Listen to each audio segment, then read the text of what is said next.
Good morning అండి. అందరికీ శుభోదయం. ఈరోజు చేయబోయే కర్రీ ఏంటి అనుకుంటున్నారా? అరటికాయ పచ్చడి మా అమ్మగారు చేసేవారు. ఎప్పుడు నేను ఇలానే చేస్తాను. ఇలా చేస్తే మా వారికి కూడా చాలా ఇష్టం. మీ అమ్మగారు చేసేవారు కదా, అలా చెయ్యి అని అంటారన్నమాట. మరి అరటికాయ పచ్చడికి కావాల్సిన పోపులు చూపిస్తున్నాను. అరటికాయలు వేయి అనుకుంటున్నారు కదా, ఇవిగోనండి అరటికాయలు. ఇవి 2 ముక్కలుగా కోసి తగినన్ని నీళ్లు పోసి కొద్దిగా నూనెసి ఉడికించాను. బాగా ఉడికిపోయి అనుకోండి, పచ్చడి అనేది ముద్దలా వస్తుంది. అది ఉడికిలాగే ఉడికితే చూపిస్తాను నలిపేటప్పుడు. అప్పుడు పచ్చడి అనేది మంచిగా చక్కగా పొడి పొళ్ళాడుతూ ఉంటుందన్నమాట. అలాగా అమ్మ చేసేది, అలాగే నేను చేస్తాను.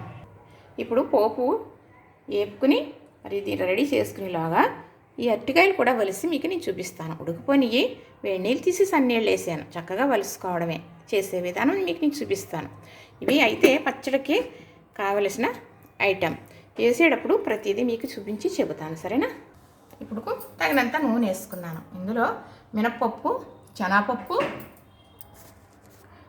ఆవాలు, జీలకర్ర వేసేస్తున్నానండి.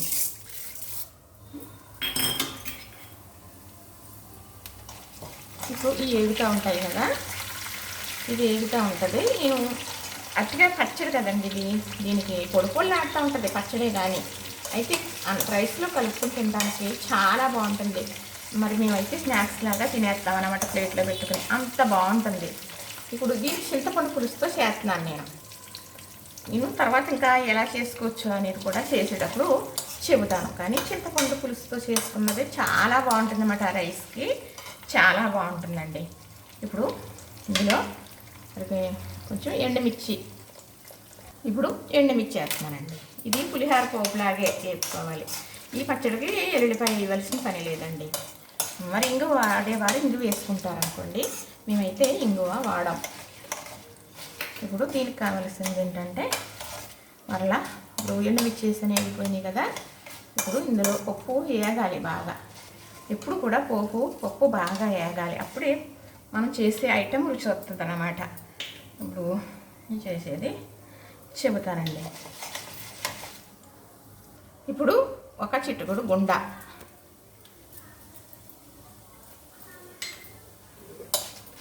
వేసాం కదా, పచ్చిమిర్చి, కరివేపాకు, కొత్తిమీర.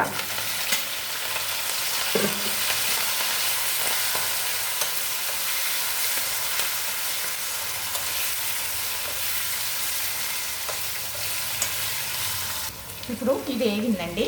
అయితే పచ్చిమిర్చి, కరివేపాకు, కొత్తిమీర పచ్చిగానే ఉండాలి తప్ప బాగా వేగిపోకూడదు. ఇలా ఉంటేనే ఈ పచ్చడికి రుచి ఉంటుంది. ఇప్పుడు చింతపండు రసం వేసుకుంటున్నాం మనం. ఈ చింతపండు రసం ఈ పచ్చిమిర్చి ముక్కలకి పడితే పచ్చట్లో పచ్చిమిర్చి తీసి పడైన అవసరం లేదండి.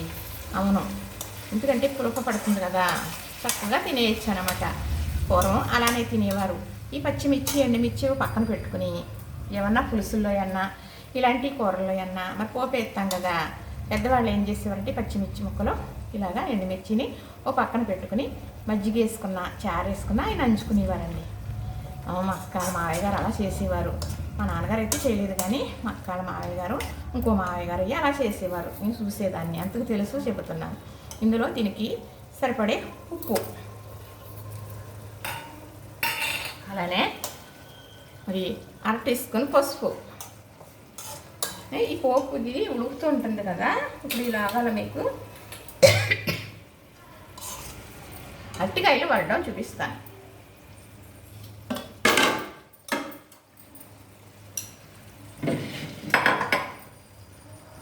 ఇంకానండి చక్కగా ఈ అరటికాయలు ఎలా ఉడకాలనేది అలాగే ఉడికించుకున్నాను. ఇలాగే ఉడికించి మా అమ్మగారు నలిపేసి చేసేవారు అనమాట.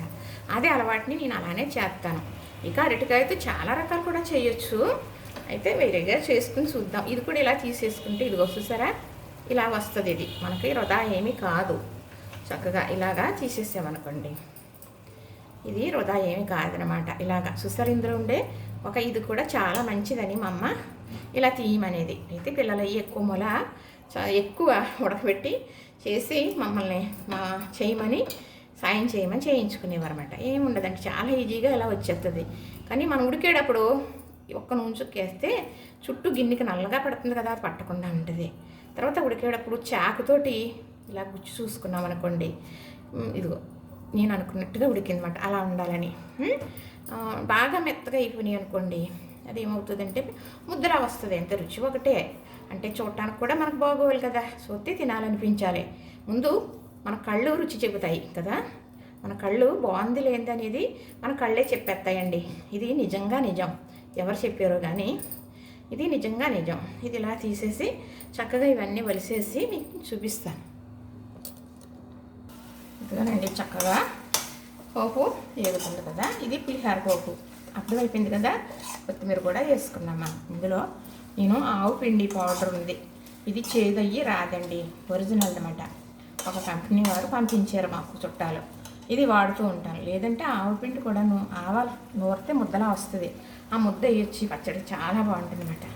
ఆవు పెట్టి మరి అరటికాయ కూర ఉండేమో అంటారు కదా, ఇది కూడా మరి పులిహారకి ఎలా పెడతాం, ఆవు పెడతాం కదా, అలానే ఇది ఆవు పిండి. అయితే అల్లం వేయలేదండి. ఇప్పుడు ఈ అరటికాయలు చక్కగా ఇలా వలిసేసాను కదా, ఇగో ఇది ఇలా గిన్నెలో నలిపేసన్నా వేయచ్చు, లేకపోతే ఇందులో ఇలా కూడా నలిపేయచ్చు.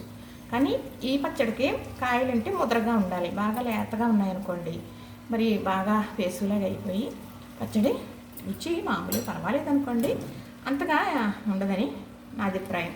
మా అమ్మగారు అయితే ముద్రకాయలు, పెద్ద కాయలు ఒక డజన్ కాయలు ఉడకేసి ఉండేవారండి, అంత జనం మళ్ళీ. అది కాలం నడుసులు చెప్పుకుంటే కాళ్ళు చేతులు వాసని అనేవారండి మా పెద్దనాన్నగారు అమ్మాయి, మా యొక్క. అలాగా మరి కాలం నడుసులు అప్పుడు అలా జరిగేదని చెప్పినా కూడా ఏదోలాగా అనిపిస్తుందండి. చక్కగా ఇంతేనండి, అంటే బాగా మెత్తగా పేసులాగా నలిపేయదు మా అమ్మ, ఇలాగే నలిపేది, అదేలాగా చేస్తానండి నేను.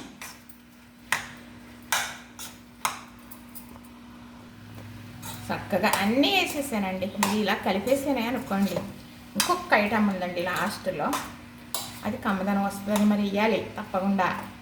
ఇది చాలా బాగుంటుందండి, కానీ అరటికాయ వండుకుని ఇలా వండుకోవాలి. ఏంటో కానీ పూజలప్పుడు అరటికాయ తినకూడదని వండరండి, వేసుకోరు కూడా. వారాలప్పుడు కూడా అరటికాయ కూర అనేది వేసుకోరు. మరి ఈ అరటికాయతోటే మరి ఈ జీవితం ఇంతవరకు ఇలాగ అయ్యింది కూడానండి, అరటికాయ వల్లే. అరటికాయతో కాదండి, ఈ అరటికాయ వల్ల ఇంతవరకు నేను ఈ జీవన విధానం సాగించుకుని వస్తూ నడుపుకుని ఆటుపోటులు తట్టుకుంటూ ఇంతవరకు రావడానికి కారణం ఈ అరటికాయలు గురించి అని ఇంతకుముందు చెప్పానండి వీడియోలో. మా వారు ఫస్ట్ కూడా ఏం కూర చేస్తున్నావు అని అడిగితే అరటికాయ కూరని అన్నానమాట. అప్పుడు ఆయన చేసుకుందాం అనుకుంటున్నారనమాట. అదండి చక్కగా అయిపోయింది కదా పోపు. ఇప్పుడు ఇందులో ఎండు కొబ్బరి ఇది మిక్సీ పట్టుకున్నాను, ఒక్క స్పూనే, వద్దు వేయను, కమ్మగా ఉంటుందని అలా వేస్తున్నాను. అమ్మ అయితే తిరుడు అంటే కొబ్బరి చెక్క కోరి తిరుడు పేటలోని వేసి ఇవ్వరండి, అలా చేసి ఇవ్వదు అమ్మ చేసేది అమృతమేనండి, చాలా బాగా చేసి ఇవ్వరు. అమ్మ లేనప్పుడు అమ్మ విలువ తెలుస్తుందండి. ఓకే, లేకపోయినా కొందరికి తెలియదు అనుకోండి, ఒక్కొక్కరు ఉంటారు, అందరూ అలాంటి వారు ఉంటారు కదా. అమ్మ కోసం తవసలు పట్టిన వారు చాలామంది ఉంటారు, లేకపోయినా అమ్మను పూజించుకోవాలి అనేవారు కూడా ఉంటారు. మరి అందరితోటి మరి ఇలా ఉన్నవాడిని ముడి పెట్టకూడదు, తప్పు. ఇంతేనండి అరటికాయ పచ్చడి. ఇది రైస్లో కలుపుకొని తింటుంటే అమోఘంగా ఉంటుంది, చాలా బాగుంటుందండి. మరి నేను ఇంకా దీని గురించి ఏం చెప్పాలి, చేసే విధానం చూపించాను. చక్కగా ఇలా చేసుకోండి. అరటికాయ చాలా రకాలు చేసుకుంటాం, చక్కగా చిక్కగా పులుసు పెట్టుకుంటాం. అరటికాయ ముక్కలు పొడుగ్గా కోసి, అదే పొట్టిగా కోసి మరి గ్రేవీ ఇగురు కూర కూడా చేసుకుంటాం. ఇంకా నేను చాలా రకాలు చేస్తాను.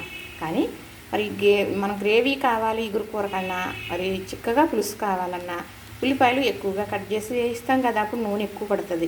ఇలాంటి పోపులకి అంత నూనె పట్టదు, కానీ ఇలాంటి వాటికి కొంచెం ఒక చెంచా నూనె ఎక్కువ ఉండటం వల్ల ఇది కొంచెం బాగా రుచి ఎక్కువ అనేది వస్తుంది. నూనె వల్ల వస్తుందని కాదు, కానీ అదే కళాయికి మాడిపోయి అంటిపోయి అలా కాకుండా ఒకలా పర్ఫెక్ట్గా తయారవుతుంది, అంతేనండి.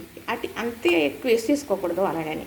చూసారు కదా, అరటికాయ పచ్చడి రెడీ అయిపోయింది. అమ్మ చేసిన అరటికాయ పచ్చడి ఇలా చేసుకుంటారని అనుకుంటానండి. చూసారు కదా, నచ్చింది కదా, లైక్ చేయండి, షేర్ చేయండి, సబ్స్క్రైబ్ కూడా చేసేయండి.